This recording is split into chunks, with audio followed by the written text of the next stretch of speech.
closing the doors of poverty. You see, poverty, the very mention of the word, makes a lot of people to just shiver, because poverty has caused so much problem in the world. I want you to know that if you really look all around the world, you'll find out that many of the problems we have today is traceable to poverty. Many of the wars, many of the sicknesses, many of the marital crises and relational crises are all traceable to poverty. Even corruption, assassination, armed robbery, everything around us that is negative will most likely be traceable to poverty. So poverty is something that we all need to do what we can to eradicate in our world today. I believe in poverty eradication. I believe that poverty can be eradicated one life at a time. But in order for you to come out of poverty, you must know exactly what causes poverty. One of the things I've come to realize that many times, a lot of people are always thinking, what can I do to be rich? Now, instead of asking, what can I do to be rich?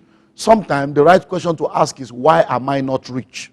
Because you see, if you are able to deal with why you are not rich, you automatically find out that you begin to progress, because most of the time it is those obstacles, those hindrances, those things that we have allowed to remain in our lives that has hindered us from entering into the place of wealth. So if you are going to become rich and wealthy, you must close the doors of poverty. Well, you need to understand that poverty is not a citizen of any country. Poverty is not the respecter of persons. Poverty does not respect your age. It does not respect your face. It does not respect your place. It does not respect your race. Poverty attacks anyone. So whether you are old or young, slim or plumpy, you can be poor.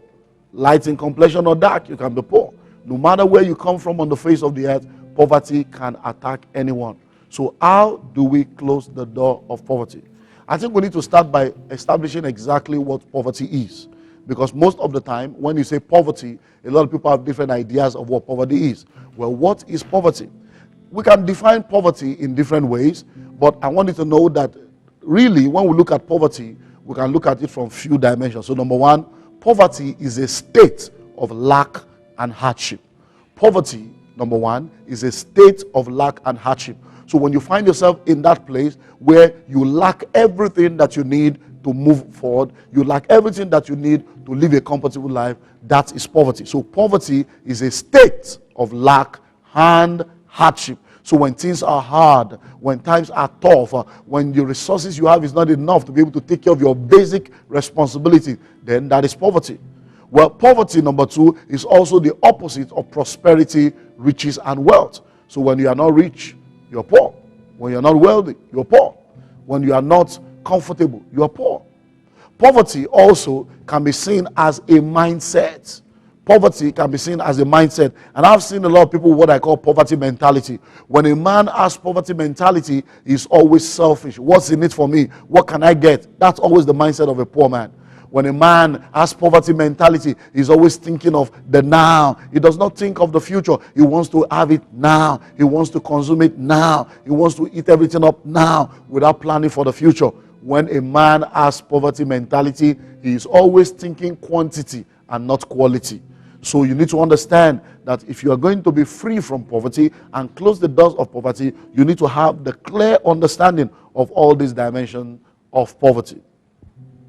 There are few doors that opens the way for poverty to come into the life of an individual. I want to begin to examine them one after the other. Number one, the first door of poverty that everyone needs to close is the door of ignorance. The door of ignorance.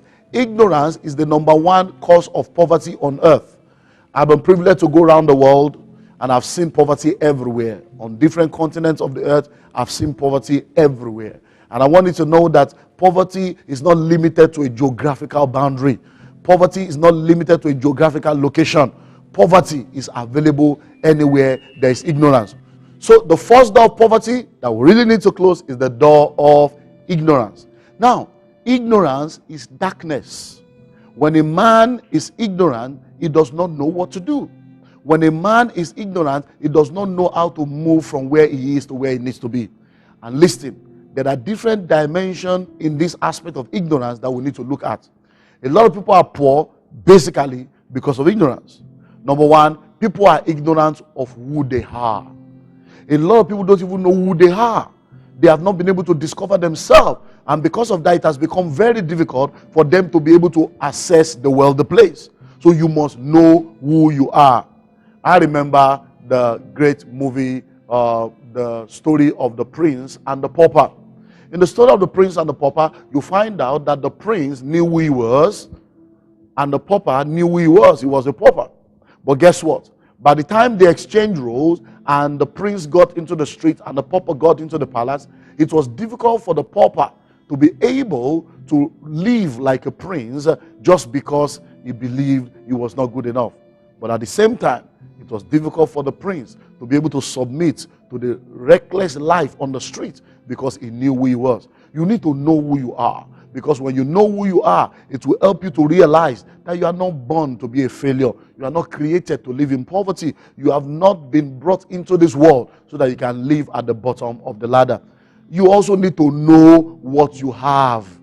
Ignorance of what you have is a major issue in our world today. If you don't know what you have, how can you use it to your advantage? If you don't know what you have, how can you benefit from it?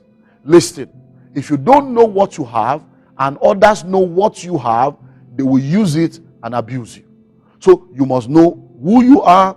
You must know what you have. Number 3, you need to have the knowledge of what you should do. A lot of people don't know what they should be doing. And that's why they're poor. They just don't know what to do. They're confused about what to do. And that's one aspect of ignorance that also needs to be dealt with. Apart from that, you also need to know what you should avoid.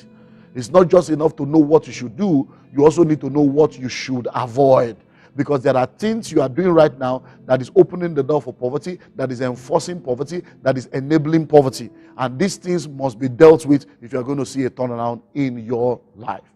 And then you need to know what to do to create wealth. You need to have an understanding of wealth creation principles. Now, these are the different aspects to this issue of ignorance that every individual needs to deal with. So if you want to be free from poverty, the first door of poverty you need to close is the door of ignorance. So, do you know what you need to know? Do you have the information that you need to have? Are you as knowledgeable as you should be? You need to deal with that. Because like I've always said, if you are not informed, you will be deformed. If you are not inspired, you will expire. If you are not updated, you will become outdated. If you are not in the know, you cannot be in the flow. Information is the key to transformation. And what you know is what determines how far you go in life. So everyone needs to take this first door serious. It's a major door that needs to be taken serious. The door of ignorance. Because when you look all around, you find out that a lot of people work so hard, but just because they are ignorant of basic things that they need to know, they find themselves at the bottom of the ladder.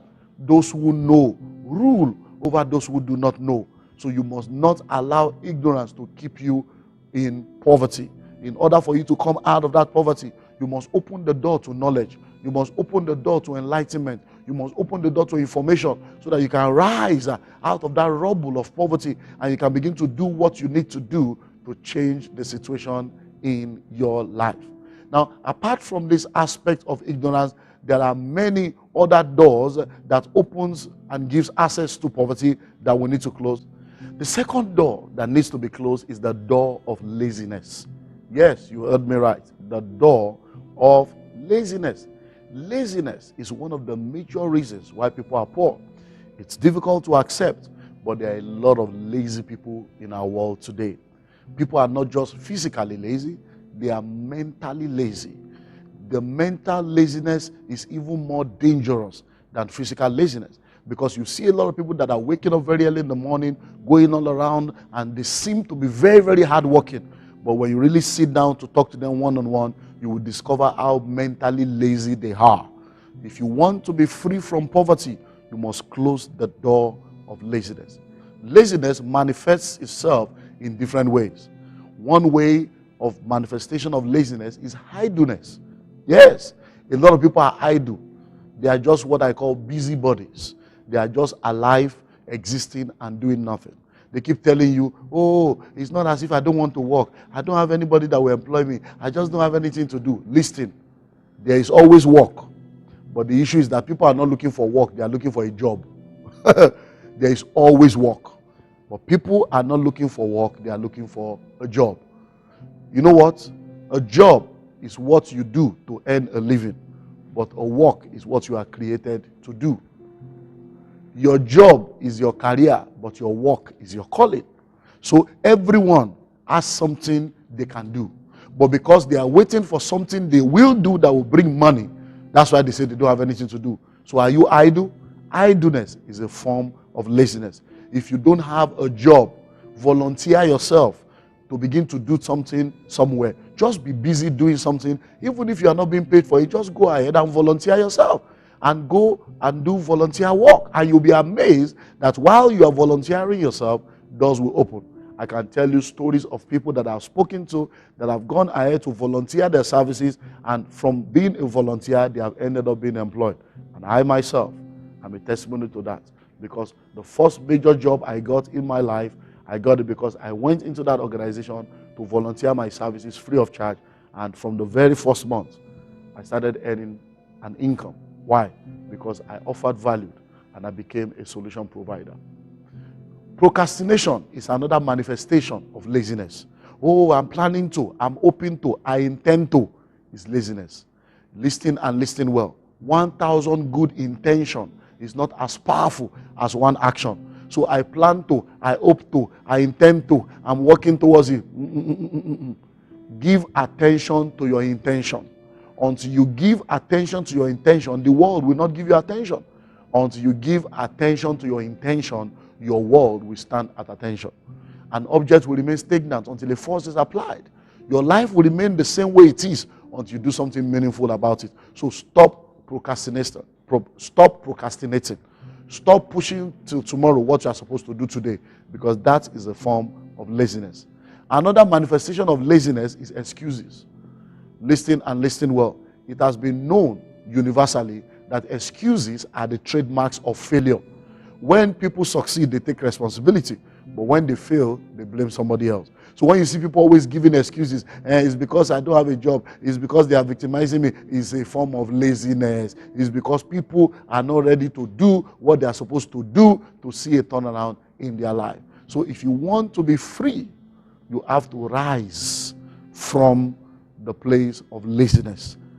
Another manifestation of laziness is what I call the blame game. Always blaming somebody or something or somewhere for the reason why you are where you are. As long as you keep blaming people for the state you find yourself in life, you will not take responsibility to change your situation.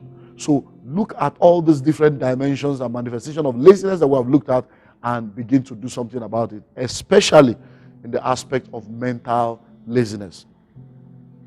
Number 3, the third door of poverty that every individual needs to close is the door of unfaithfulness.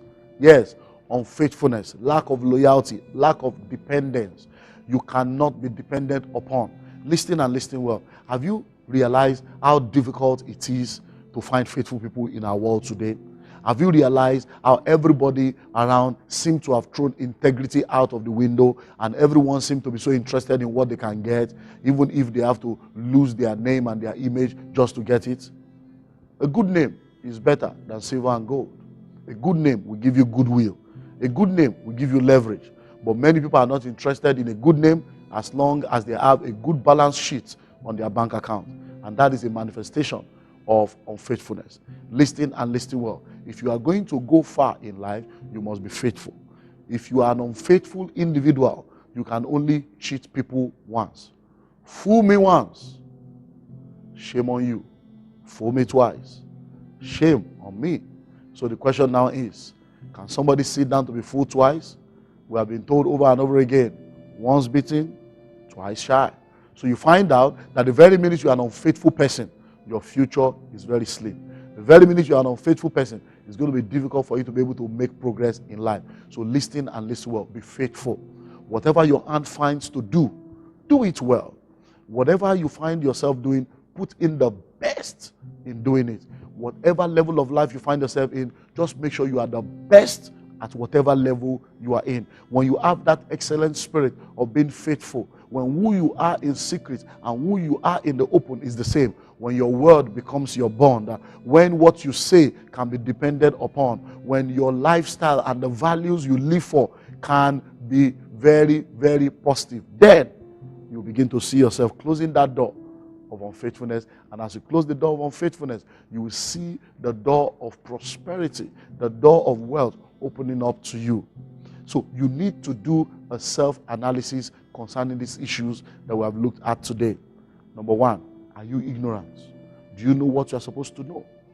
Do you have the information you are supposed to have? Number two, are you lazy? Are you physically lazy? Are you mentally lazy? And have you looked at all those dimensions of laziness? Does any of it have a place in your life? Listen and listen well. If you examine yourself, nobody else will need to examine you. You'll be able to take responsibility and do what needs to be done. Are you unfaithful? Are you faithful? You need to answer all these questions. They are questions that everyone needs to answer, because if you really want to come out of poverty, you must do everything you can to close these doors. Like I told you earlier on, there are different doors that we need to close that will keep poverty out of our lives. Fourth door of poverty, door of pride. Pride. Pride. You see, one of the amazing things I've come to realize about life is the fact that there are so many people that have so much pride, but the pride is so subtle that they don't even know that they are proud. But listening to them for a few minutes, you will begin to see the pride and the arrogancy that has not allowed them to be able to go far in life. Listen and listen well. Pride will never allow you to go far in life. Pride is a killer. Pride is an attraction to poverty. I've seen people that should be doing things, but they are not doing it because they feel it's below my level. I've heard so many people say, I can't do that. That's below my level. It's a manual job. I don't have time for manual jobs. I don't have time for odd jobs. But listen and listen well. There are no manual jobs anywhere, only manual minds. There are no odd jobs anywhere, only odd mentalities. So you find out that most of what you call manual jobs and odd jobs is not about what you call a manual job or odd job. It's about your manual mind and your odd mentality. If you understand that there is dignity in labor, you will realize that anything you do that is positive, anything you do that adds value, offers service or product to people, you will realize that those things should be done with dignity and they can bring money into your life. It's so amazing that what some of us do to earn a living, what some of us do to get an income, is what people that come to beg us for money will be calling manual jobs. Sometimes people come to me for assistance and I tell them, oh, why not do this? Oh, I can't do that. But that's exactly what I am doing, and you expect me to give you my money. Hello? How can I do something, labor and get money, and then you want my money, but you're not ready to do what I'm doing because you feel it's below your level? Then wait until you get something that is at your level. So you need to understand that pride can ruin any life. So we must close the door of pride. I would never forget, many years ago, in one of the organizations I have the privilege to oversee, there was a young lady that was in that organization, and she was always coming for welfare, always coming, to get assistance, and she was just always available, doing nothing. And then my assistant, out of concern, decided to assist her in getting a job to be an assistant in a restaurant, to help and be one of the restaurant operators, to just assist in selling, washing plates, serving people, and doing all that. But guess what? The day my assistant called her and said, yeah, young lady, I've realized you've not been doing anything. There's a restaurant around the corner. I've spoken with them, and they are willing to employ you to be one of the servers, to help to serve the people that come, and to help to wash plates. If you saw a reaction, in fact, my assistant was shocked. Excuse me, me work in a restaurant, me wash plates, me. She was all over. Excuse me, I know my level. I can't do all those kind of manual job. I am supposed to be working in a bank. I'm going to work in a... Out of curiosity, my sister said, well, that's not the problem. I'm sorry, I was just trying to assist you. I asked you some time ago to give me your CV. You didn't give me any. So what exactly is your qualification? You say, it's just school cert. I have school cert, but nothing is impossible. I have school cert, but nothing is impossible. I work in a bank. As what? As a cleaner, a gate woman, or what? So you find out that people don't even know when they are proud. Why? Because sometimes it is very subtle. Listen and listen well. How do you expect to get a corporate job when you don't have a corporate certificate? I don't understand. So pride is dangerous. Pride is destructive. So if you want to be rich, you want to be wealthy, you must close the door of pride. Now, this issue of pride does not have to do with people that do not have a job alone. Even entrepreneurs and business people should be very careful of pride. You know why? Because the customer is king. And when you are proud, when you are a very proud person, you are going to lose your customer because you will not be able to take the insult that customers bring your way. As a businessman, I've come to know that the customer is always right. Ignorant, but right. Sometimes confused, but right. Sometimes foolish, but right. Sometimes troublesome, but they are right. So no matter what they do, just know that these people are the reason why I'm in business. Their money is what will keep my business going. So you humble yourself and you take whatever rubbish they need to give to you and help them to understand and see the value in what you're offering them. But can you imagine you being an entrepreneur and out of your pride, I can't excuse me, you see, because you're a customer, get out of here with your money. If this one gets out with his money, that one gets out with her money. One day, nobody will bring any money. Then you will get out of business with your pride. So be very careful. Pride is a doorway into poverty. The next door, which is number 5, the 5th door of poverty that you need to close is the door of disobedience. The door of disobedience. You see, you need to understand that life is governed by laws, life is governed by principles. And those who respect and operate within the boundaries of the principles and the laws of life always get the benefit of life. If you live according to the principles that governs life, life will deliver and respond to you. But if you live contrary to the principles and the laws that governs life, hello, you're going to find yourself on the other side of life. There are laws, there are principles. Whether you believe it or not, whether you accept it or not, whether you like it or not, you must submit and live by the laws and the principles that governs life. Can you imagine someone saying, I don't believe in the law of gravity? Whether you believe in the law of gravity or not, the law of gravity will work for or against you depending on where you find yourself. I don't believe in all these things they are saying. Well, I don't believe in law of karma. I don't believe in that. Whether you believe in the law of karma, law of repercussion, sowing and reaping, boomerang, whatever name you call it, whether you believe it or not, it's a law of life. It's going to happen. I don't believe in the law of self-preservation. Whether you believe it or not, it will happen. So it's not about what you believe or don't believe. It's about the fact that this is how life has been programmed. So it is your responsibility to discover the laws of life, to understand the laws of life, and know how you can live within the boundaries of the laws and the principles of life and navigate your way into the world of place. You see, when I talk about disobedience, there are some principles and laws of wealth creation that every individual that wants to prosper and create wealth must obey. Now, if you despise these principles and you don't obey them, then there is no way you can prosper. And now, when you get the School of Money book, there are over 50 different dimensions to this issue of wealth creation. So we can't really exhaust them right now. But number 1, in order for you to be able to create wealth, you must obey the law of information. That means you must be informed and knowledgeable about wealth creation. You must be informed and knowledgeable about how to create wealth. So, if you do not give yourself to acquiring information and you disobey that law of information, you will be ignorant and that will bring you into poverty. Number 2 is the law of savings. You need to save. If you don't save, you are not safe. So you find out that a lot of people work and work and work, but they don't save money at all. So if you are disobeying the law of saving and you live life without saving, and every money that comes into your hand, you spend it, you are not operating in wisdom. So by disobeying that law of savings, you are already putting yourself in the path of poverty. Then there's the law of investment. Now, saving is setting money aside for a purpose, but investing is sending money on assignment for a return. So it's not just enough to save money. It's very important for you to now take from your saving and invest so that you can create a future. So when you disobey the law of investment, guess what happens? You remain in poverty. Then there is the law of delayed gratification.